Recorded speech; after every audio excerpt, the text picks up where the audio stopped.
Programa Edson.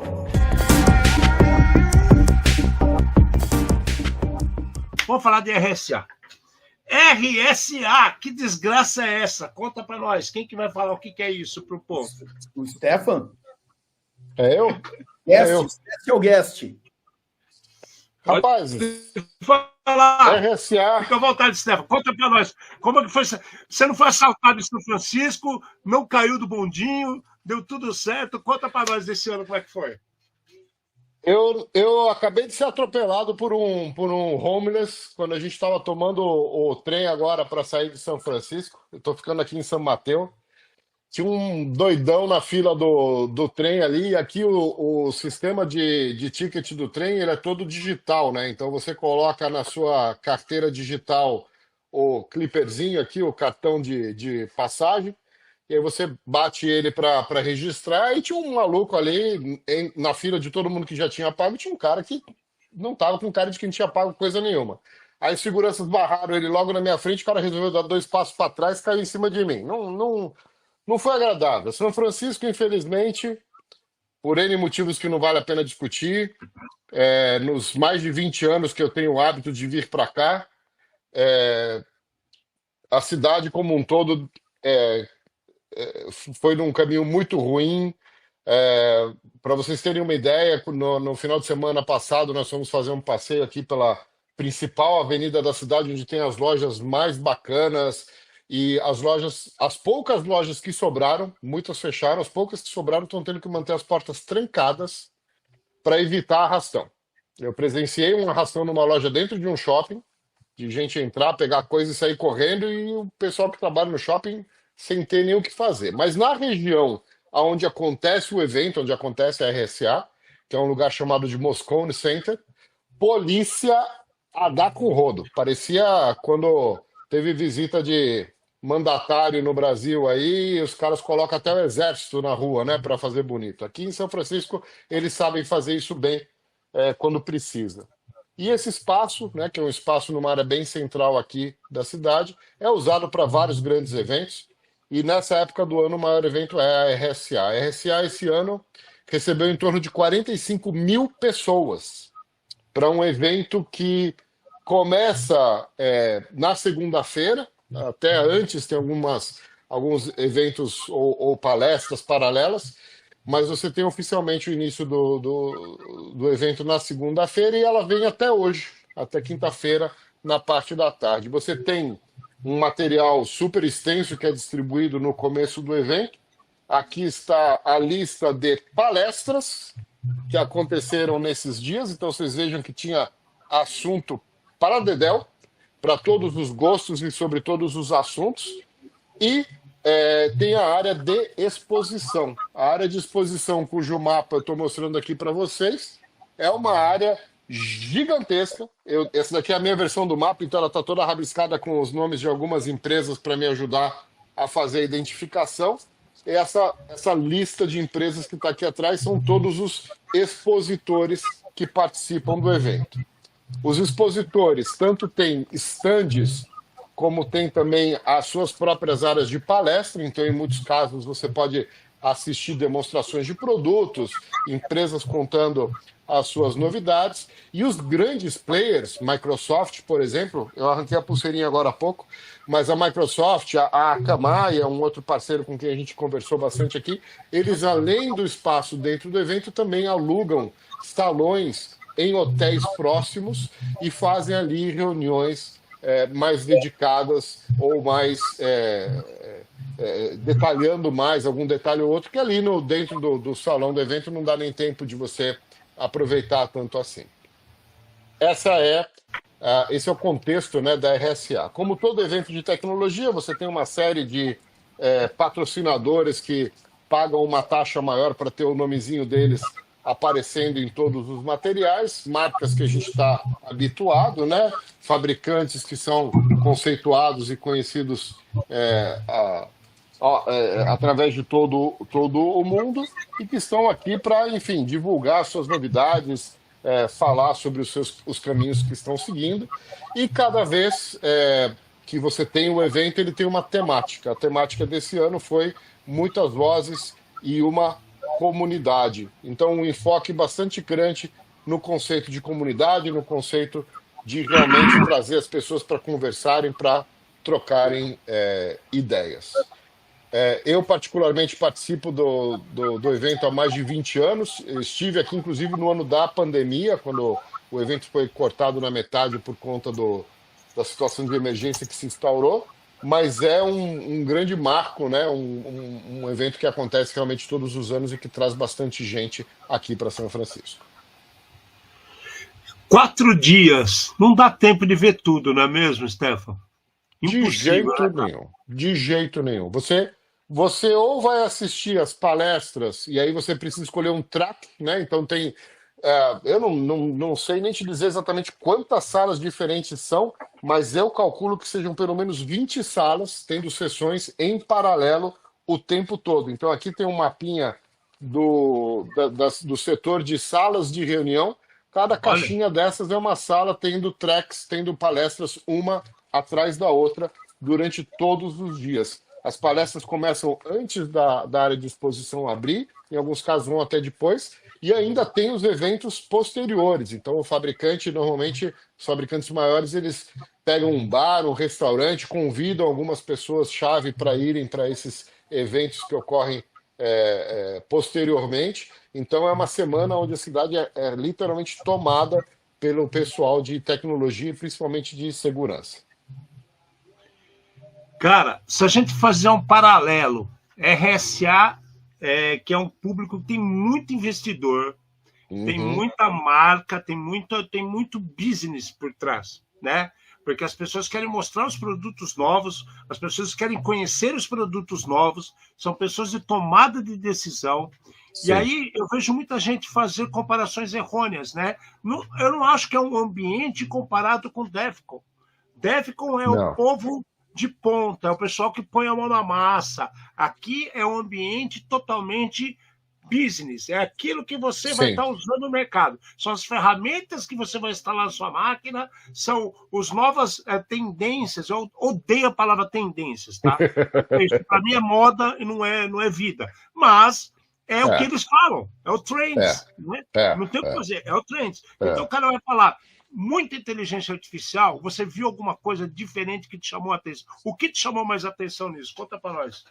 Rapaz, é interessante que eu vi uma charge hoje que eu gostei muito, porque o cara fez um quadrinho lá, via AI, obviamente, né? Porque hoje em dia ninguém mais desenha, né? O cara vai lá no AI e fala o que ele quer, e mostrando o Moscone coberto com placas sobre AI e principalmente agentes de AI, né? E aí o cara fala, caramba, é tudo AI, e aí outro cara fala, finalmente paramos de falar em Zero Trust. Então é engraçado como é que você tem essas buzzwords, né, como o pessoal gosta de falar, né, que é o tema do momento, e parece que o que passou não tem mais importância. Eu lembro há 15 anos atrás o assunto era criptografia. Então todo mundo tinha alguma coisa para falar sobre criptografia. Passou um tempo, tudo era cloud. E esquece criptografia, vamos falar de cloud. Esse ano o assunto é AI. O assunto é AI num grau assim chato, porque Absurdo, absurdo, absurdo.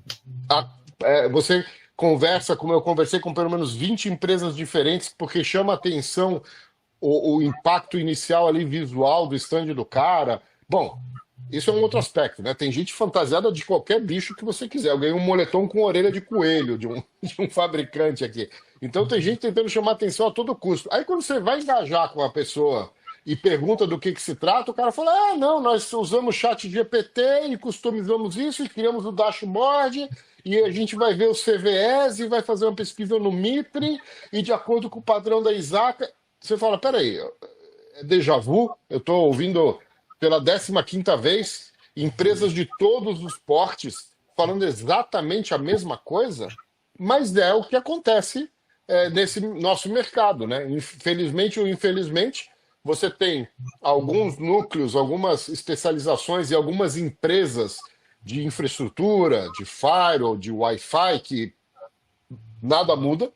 Até esses caras agora estão tentando convencer você de que a garrafa de água deles funciona melhor porque tem Wi-Fi, ou porque tem AI, ou porque tem XPTO.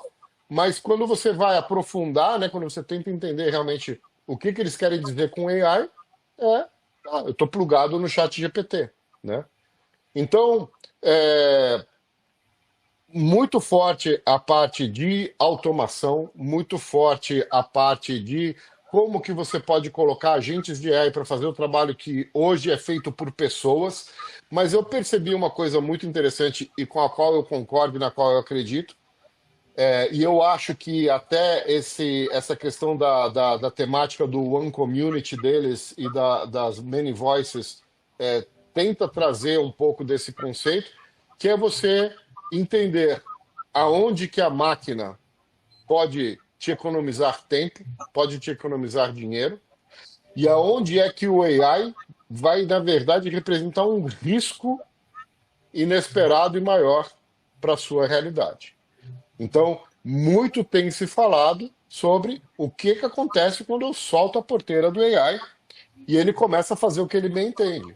Então, tem empresas hoje em dia falando que, olha, eu criei um agente de AI agora que quando você quiser comprar ingresso para o cinema, você só fala para ele que você quer comprar e ele vai cuidar de tudo, inclusive vai usar o seu cartão de crédito, né?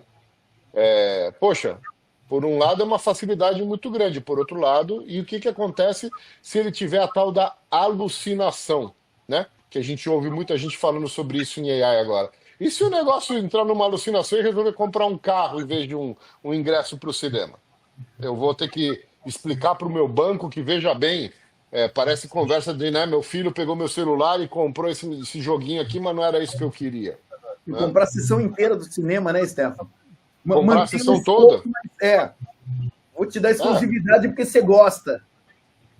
Então, é absurdo? Parece absurdo. Pode acontecer? Certamente pode, né? Certamente pode. Então, é interessante, eu acho esse ponto. Conversei com algumas empresas que vão numa contramão que eu também julguei curiosa. Então, conversamos com uma empresa francesa, se eu não me engano, aonde o discurso dele é o seguinte: o meu SOC são pessoas. Você vai terceirizar o seu trabalho de SOC comigo? Sim, temos várias ferramentas de automação, mas eu tenho uma equipe de X pessoas com quem você, meu cliente, vai poder falar. Tem gente, sabe? Não é soltar o controle remoto da mão da pessoa. Ô, Stefan, eu já vi algumas RFPs aonde está escrito: os relatórios têm que obrigatoriamente ser escritos por pessoas. Então, essa parte de relatórios, dashboards, reports, widgets, isso aí virou um negócio tão estapafúrdio nos últimos tempos que a realidade é que, às vezes, você está gerando relatório para cumprir tabela, né? Se ninguém olhar para o relatório, se ninguém ler o relatório, de que serviu ele ser gerado? É a mesma lógica do backup, né? Se eu não testei o backup, de que adiantou ele ter sido gerado? Né? E se aquele backup não funciona? E se esse relatório não reflete a minha realidade? E se o relatório reflete uma realidade que é diferente daquilo que eu desejava? Não foi isso que me venderam, né? O cara olha para aquilo, depois de ter um produto implementado há 6 meses, e fala: cara, mas quando você me vendeu isso aqui, ele era para fazer outra coisa, né? E esse alto nível de automação está dando muita margem para esse tipo de disparate, né? Então eu vejo um início de preocupação aí. Stefan, só tem uma frase hoje, até o Amate deu risada, porque o relato, não vou falar qual a fonte, porque tem muita coisa que a gente tem que olhar direito, mas tem um relatório de uma empresa muito conceituada, que foi distribuído recentemente, e quando você olha o relatório por completo, tem muita coisa inteligentíssima, focada, bacana, mas todos os pontos de observação e as colocações, a forma de linguagem, eu falei, é para agradar CISO. Então, assim, tem muito relatório, muito dashboards que estão sendo criados para agradar CISOs, né? Porque eles já perceberam que tem muita gente ocupando este cargo, essa posição, que ele está lá para fazer a ponte entre a tecnologia e o executivo. Então, se o Sim. CISO falou que está bacana, o executivo vai acreditar. Só que ele está ferrando toda a segurança embarcada em todos os sistemas que ele está comprando. Porque existe alucinação, existe coisa mal dimensionada, existe coisas compradas só no gogó, como você falou. Fica focado em chat GPT. A gente não está dizendo que o chat GPT está errado, mas a inteligência artificial, que é baseada em lógica fuzzy, e algoritmos que ele vai se auto-abastecendo. Se você não utilizar o contexto correto, ele vai te levar para outro mundo. Então, você sim vai comprar um ingresso do jogo de basquete, de repente você vai pegar um cruzeiro, porque ele vai achar que aquele preço estava melhor e o investimento valeria mais a pena, porque ele vai tomar decisões por você. E aí é o problema. Exato.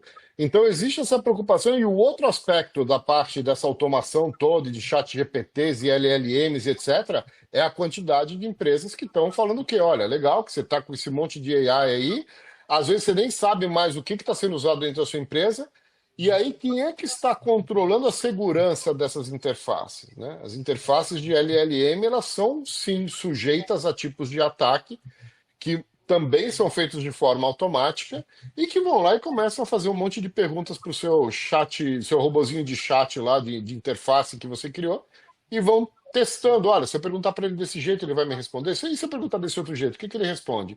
E se aqui nesse carrinho de compras do cara, quando chega na hora de preencher o número do cartão de crédito e depois clicar no OK, e se eu descobrir qual é a chamada do botão do OK? E eu só mandar a chamada do botão sem colocar cartão de crédito nenhum? Né? Com esse monte de vibe coding, que é outra buzzword do momento, né? Onde N empresas que não tem nada a ver com desenvolvimento, de repente estão falando, não, use a minha solução, porque na minha solução você descreve o que você quer e eu vou gerar o código para você. Rapaz, quem fez o QA desse código? Quem foi que testou as vulnerabilidades do seu código? Quem é que vai fazer um pen test nesse seu código antes de você colocar em produção? Vê se a pessoa que encontrou a facilidade de gerar uma página ou um app simplesmente escrevendo um prompt, essa pessoa nem sequer tem por que pensar em quesitos de segurança. Mas esse cara pode ter hoje em dia a possibilidade dentro de uma empresa de criar um aplicativo e publicar aquilo, e aquilo está conectado com um banco de dados dentro da empresa e de repente tem uma brecha gigantesca ali.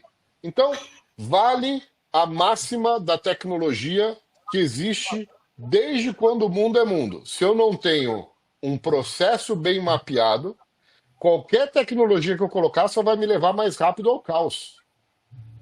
Né? Filme do Monty Python mostra isso. Os caras estão lá botando que ferradura foi feito no lá cavalo. em 75. Eles têm uma sequência de fazer e chega um gênio ali, olha e fala, caramba, mas você não precisa dar 2 passos para chegar até aquele balde. Eu vou pegar aquele balde e vou colocar do teu lado. Daqui a pouco pegou fogo no estábulo, porque o cara mexeu num processo que estava azeitado e ele achou que ele ia trazer uma vantagem com tecnologia ou com algum tipo de melhoria de processo mal planejado. Então, facilitar tanto assim o processo é você deixar pessoas despreparadas, especificando tecnologia que está expondo empresas, está expondo pessoas também a grandes prejuízos. Né? Gente do céu. Mate, o que você acha disso tudo, cara? Eu acho que assim a tecnologia está aí para ser usada. Só que existe o uso, o abuso e o mau uso. E o mau uso. E daí, assim, a gente andou muito rápido nessas 3 linhas do uso, o mau uso e o abuso. Tá? E é esse que o meu medo está exatamente aí. Eu, sei lá, se eu pensar nas épocas aqui do Brasil, da Fenasoft e tudo mais, seria um ano, era monitor verde. No ano seguinte, era um monitor âmbar.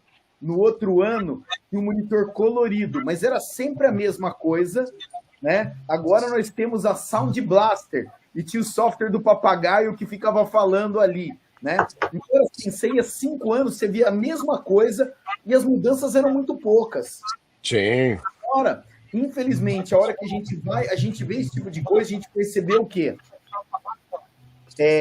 Para que os produtos sejam vendáveis hoje, se não tiver escrito inteligência artificial no meio do nome, o cara não vende. Então, eu sempre falo que o cara, a maioria das coisas que a gente faz hoje, eu acho que a inteligência artificial você não precisava, você consegue resolver com um monte de if. Você consegue resolver com uma listinha de se fizer isso, faz aquilo, se fizer isso, faz aquilo. Você não precisa de inteligência artificial. Mas, né, como o Alexandre acabou de falar, coisas que o CISO quer ver, coisas vendadas para alguém, né? E a gente cai num ponto que a gente insiste muito, que é ignorância, né? Ignorância é quem não conhece, quem ignora. Apagão da Espanha.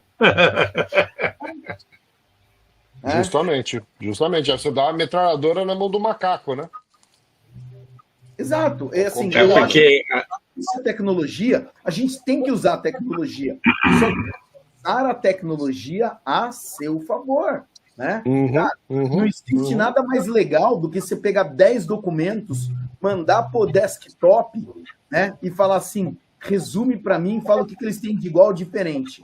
Cara, é maravilhoso. É uma economia de tempo maravilhosa. Você sabe o que você está fazendo, sim ou não? Você sabe o que você espera no final, sim ou não? Né? Várias desses sim ou não que você tem que falar. Se uma dessas respostas for não, tá fazendo alguma coisa errada. Pronto, acabou. Exato. Tem um detalhe aí que a gente esquece, cara, que isso aí eu sempre bati nessa tecla. Eu sou apaixonado por lógica fuzzy, por algoritmo de decisão, entendeu? Eu sempre estudei, desde antes da faculdade, eu sempre gostei demais desse tema. O que acontece é o seguinte, que as pessoas não estão levando em conta em relação à inteligência artificial. Quando você faz uma situação, vou dar um exemplo que é, para mim, o mais evoluído que eu já vi funcionar, tá? Que eu já participei de ver a coisa funcionar. A Fórmula 1, a Fórmula E, né? Eles utilizam a inteligência artificial para pegar situações daquela volta com processamento absurdo por trás, e eles percebem que se você virar um pouquinho, um milésimo de segundo antes naquela curva, se você acelerar um milésimo de segundo antes nessa reta, você vai conseguir um máximo de desempenho. Só que aí tem aquela história. Você faz a prospecção de situações baseadas em situações que foram coletadas continuamente, com uma base de dados. Cada volta é 50 tera de informação. Então, você trabalha tudo isso. Então, não tem o ser humano no meio, velho. Então, você te dá o melhor caminho que o ser humano, que é o piloto, vai tentar chegar naquela situação para conseguir o melhor desempenho. Isso funciona. Agora você pega, como você disse, vou criar um código de vendas. E aí a inteligência artificial está fazendo, não são máquinas que vão comprar o ingresso. Tem o cara que faz assim, eu quero ver esse filme. Não quero mais. Pronto, bugou tudo, cara. O cara já não sabe o que fazer. Você entendeu? Ser humano não pode entrar em estatística, a não ser quantidade de morte e nascimento, só. Porque é 0 ou 1. Nasceu, morreu. Qualquer outra coisa de toda a sua vida, ela tem coisas emocionais que a inteligência artificial não tem. Esse é o paradoxo que a gente vive e não vejo uma solução. E passa feira, entra gente discutindo, querendo regulamentar o Diabo 4. Ninguém toca nesse assunto, Steph. É verdade. Posso estar errado, sei lá, é a minha opinião. E assim, machine learning, né, que é isso que você está descrevendo, não é inteligência artificial, né? O pessoal mistura os assuntos de um jeito que é sempre complicado, né? Mas no final do dia a questão é justamente educação. Eu acho que aí é que está a raiz do ponto. E marketing, estratégia de marketing, principalmente em segurança, é colocar medo na pessoa, né? Sempre foi. Então, ou colocar o medo no cara de falar, CISO, se você não proteger essa porta daqui, alguém vai invadir. Esse é um ponto. E aí, você está falando para o cara não seja reativo, seja proativo. Mas tem um outro medo, que é o cerne das buzzwords, é o motivo pelo qual eventos como esse têm essa mudança de tema, que é o FOMO, é o Fear of Missing Out. É colocar no CIS o medo de que se ele não abraçar uma novidade agora, a concorrência dele vai abraçar. Essa concorrência pode ser uma outra empresa ou pode ser um outro CISO. E aí o cara fala, porra, se eu não colocar IA na empresa agora, alguém vai falar que eu sou incompetente. E aí o cara, no afã, às vezes pega um atalho, compromete a segurança do ambiente por conta de querer ser rápido demais numa tomada de decisão, numa implementação. E, de novo, eu volto naquilo. Se o básico não foi bem feito, meu irmão, seu castelinho de areia lá na frente vai ruir.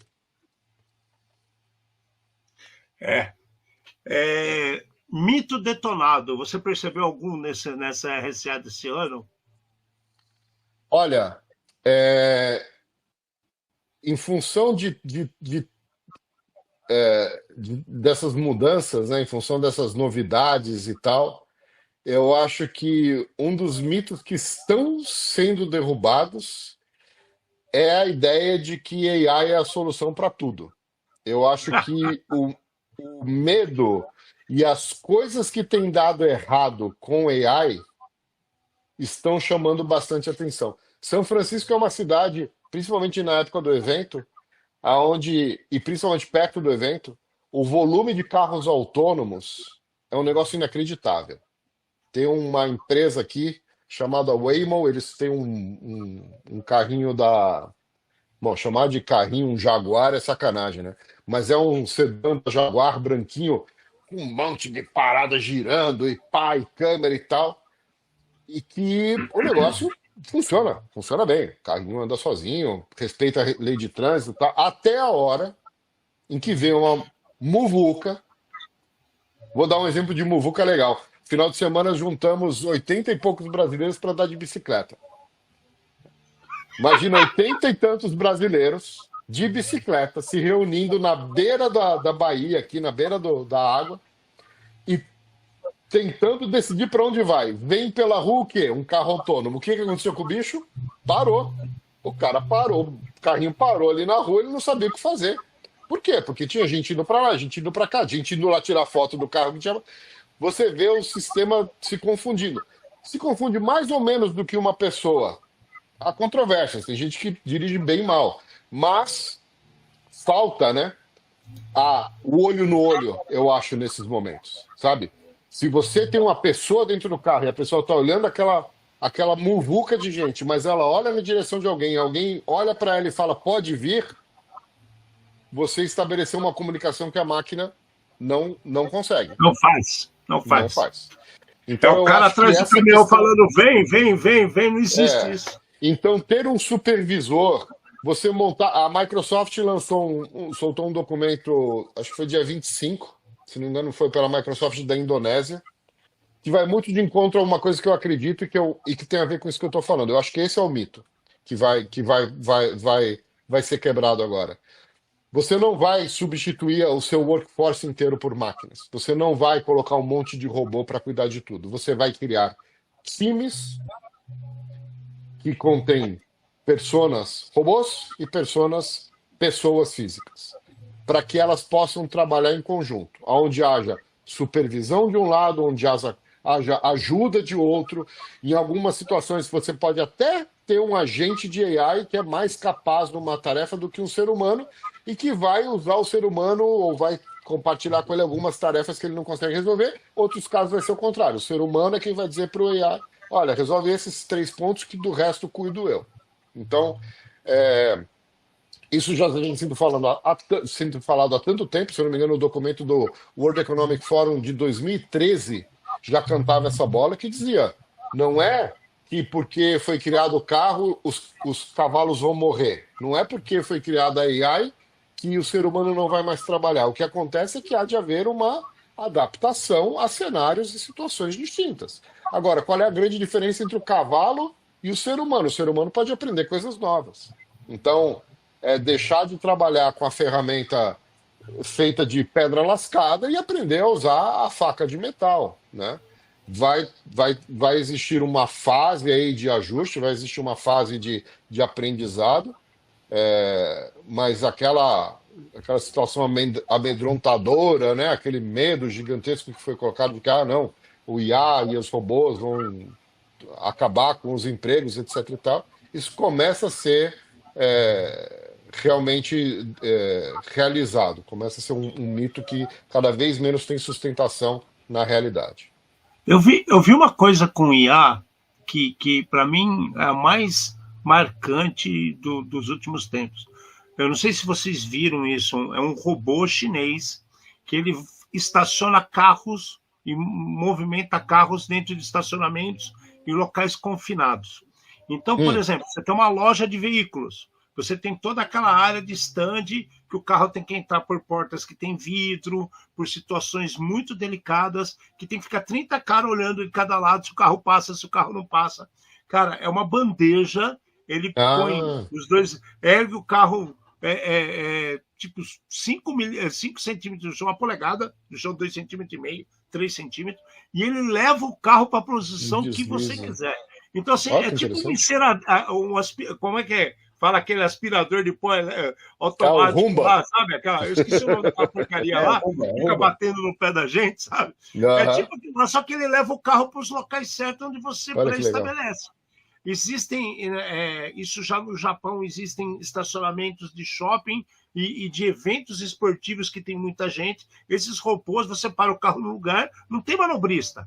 Vai o robô, pega o carro e leva para o lugar certo. Então, 30% a mais do espaço do estacionamento é utilizado, porque o carro fica essa distância aqui um carro do outro.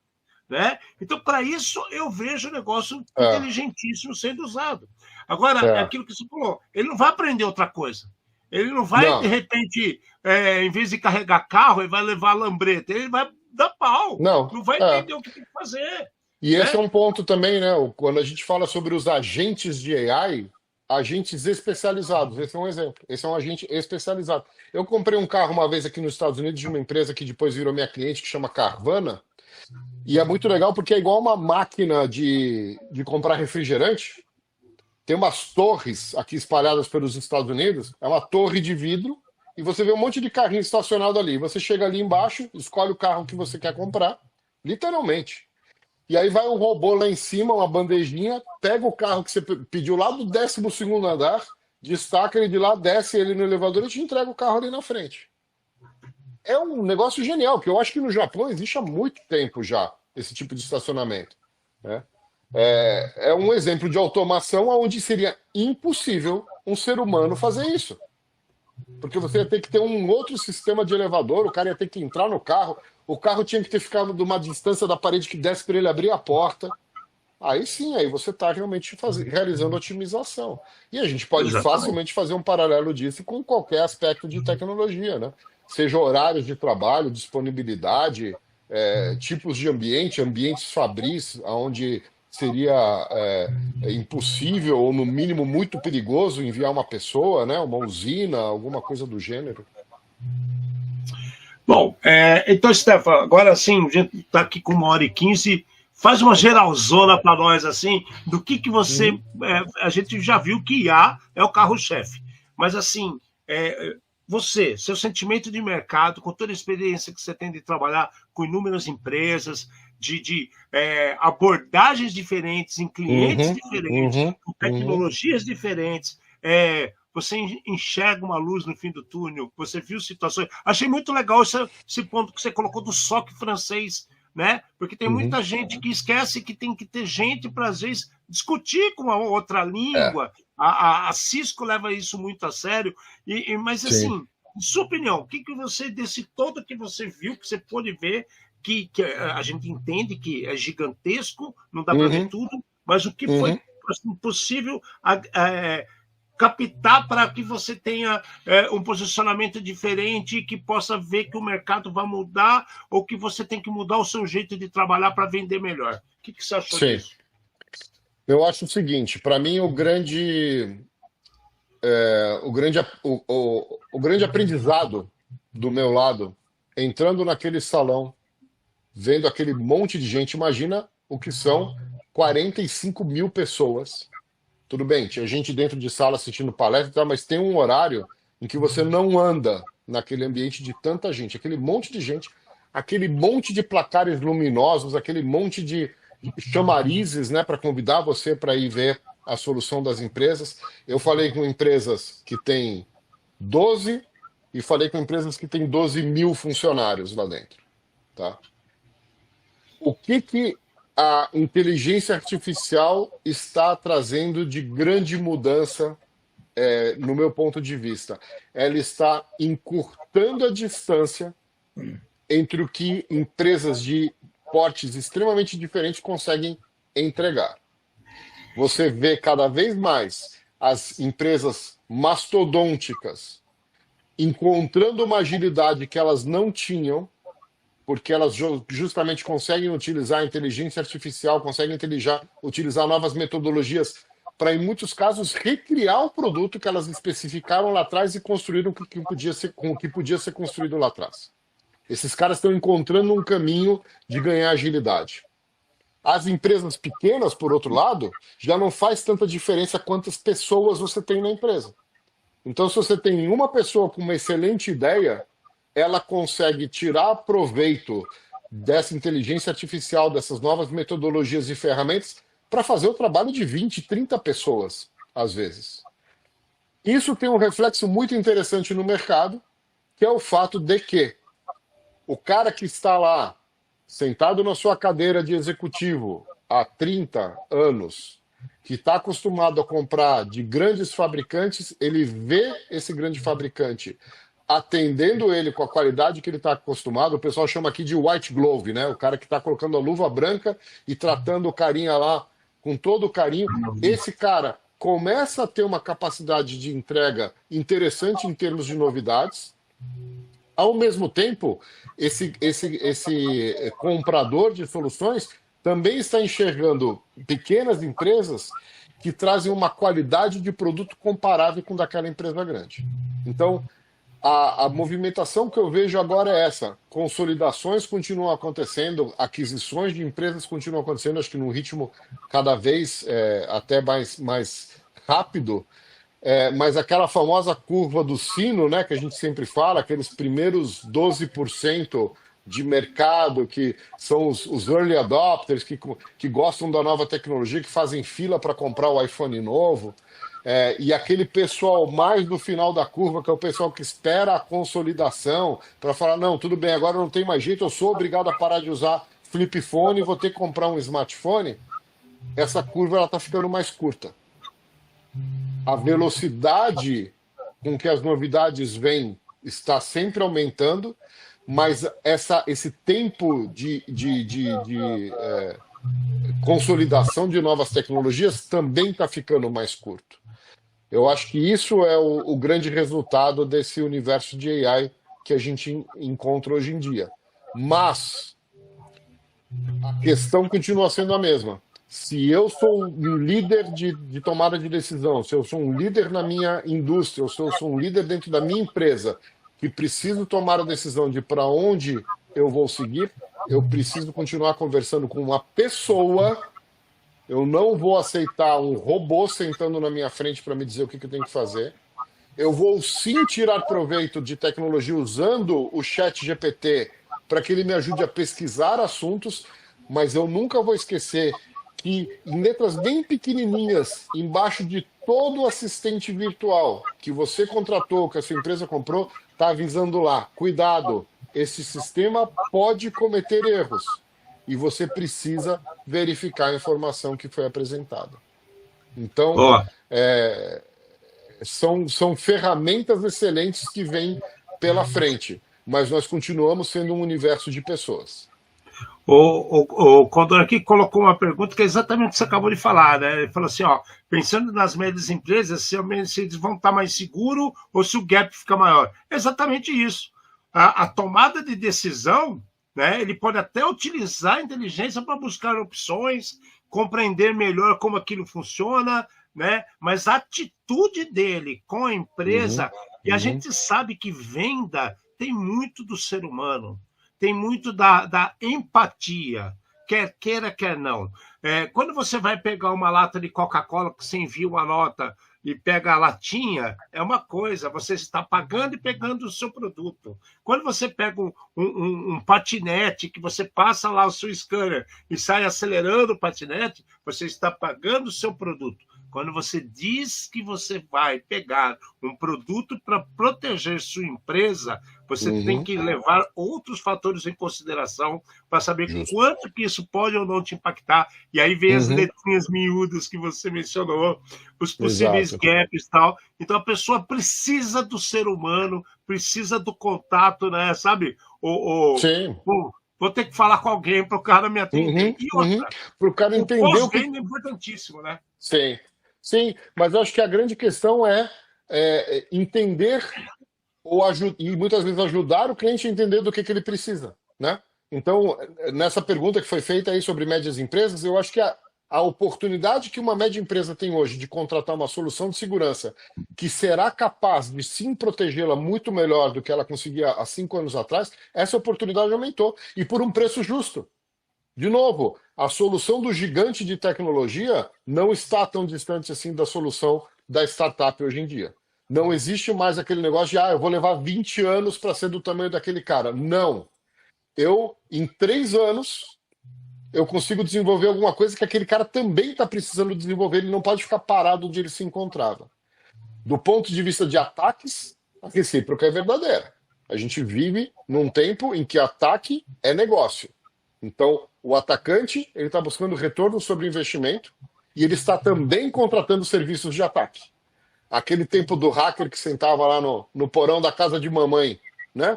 De cueca, abria lá o prompt e ele ficava lá criando script, esquece. Esse cara hoje ele vai numa dark web e ele fala, olha, essa empresa aqui tem dinheiro e eu já descobri essa informação sobre eles. Ataca os caras que eu te deixo 20% do que a gente conseguir extrair desses caras. Acabou? Então, essa é a realidade que a gente vive hoje em dia. Aí sim tem um monte de inteligência artificial, machine learning, um monte de coisa para o mal, atuando para o mal. Mas, de novo, do lado de quem precisa e quer se defender, as tecnologias de defesa estão muito mais acessíveis. Show de bola, show de bola. Mati, eu sem palavras, Stefan, estou feliz pra caramba, contribuição valiosíssima, não tinha dúvida disso. Você só comprovou para a gente aquilo que você é como pessoa, como capacidade, como conhecimento, como inteligência, como vivência nesse mercado.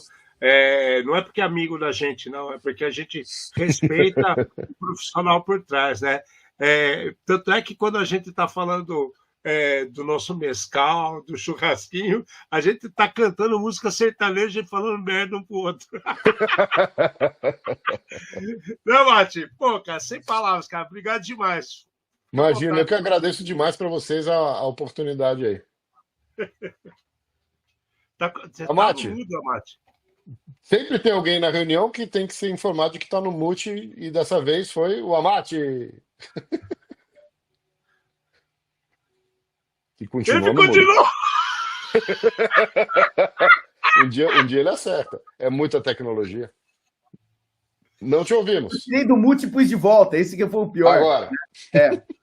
Mas assim, geralmente a gente traz umas 10 notícias e a gente faz 1 hora de programa.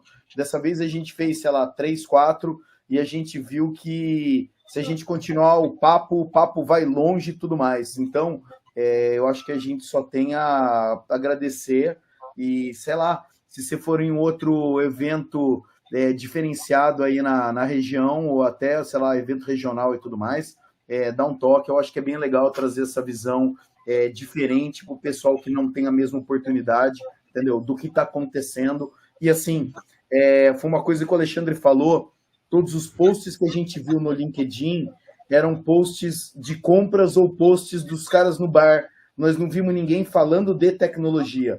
E é muito triste num evento de tecnologia ninguém falar de tecnologia. Verdade.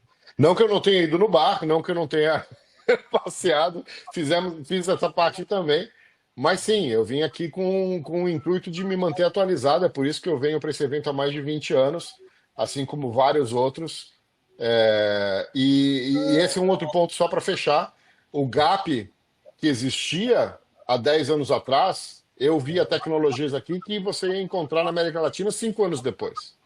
Hoje em dia Isso está não quase existe mais. instantâneo.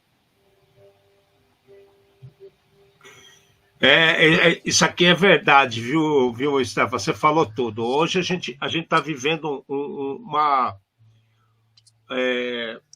Se tem um negócio que a internet fez, que essa comunicação mundial realizou de verdade, foi encurtar estradas, caminhos, porque tudo é mais rápido. E é por isso que a gente bate na tecla que precisam ter profissionais capacitados para estar trabalhando com isso. Né? A gente estava até conversando hoje à tarde com outra pessoa também, que ele estava colocando uma situação do. Só que hoje é feito por pessoas de Haiti. Raramente tem alguém de segurança. Está errado. Né? Porque os RHs estão contratando pessoas que o cara tem conhecimento com computador, entende de rede. Não é só isso.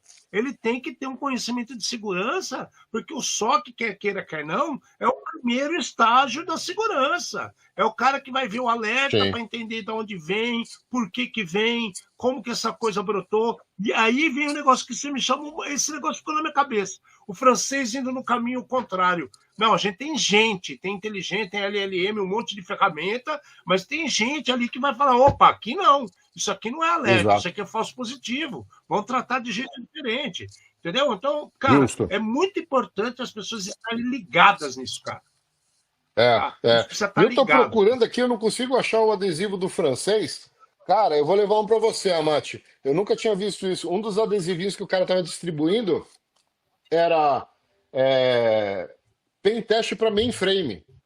E o adesivo é no formato de um terminalzinho de mainframe. Eu olhei para aquilo, olhei para o francês e falei, caramba, ele falou, você não sabe quantos clientes a gente tem que solicitam pen teste de mainframe para nós.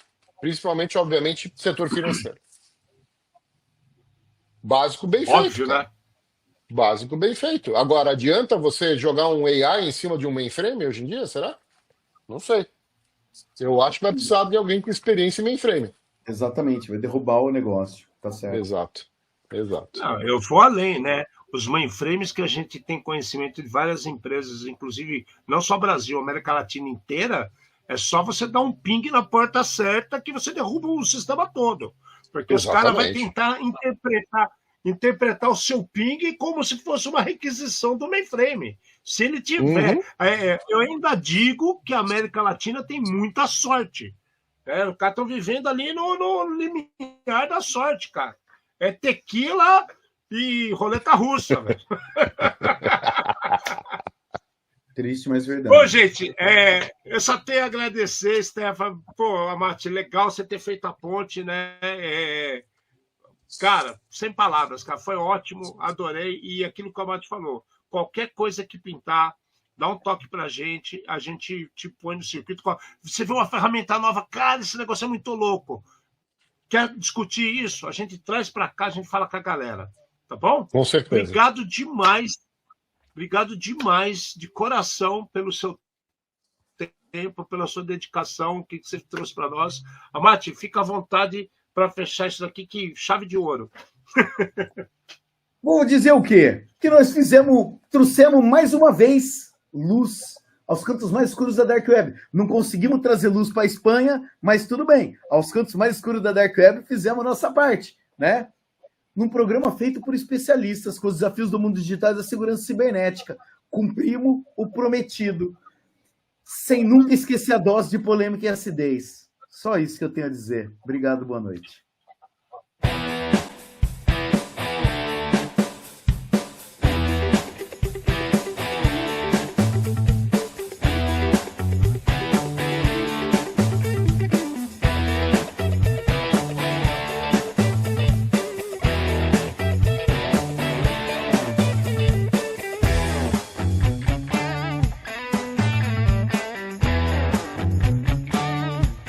Programa Ed Zone.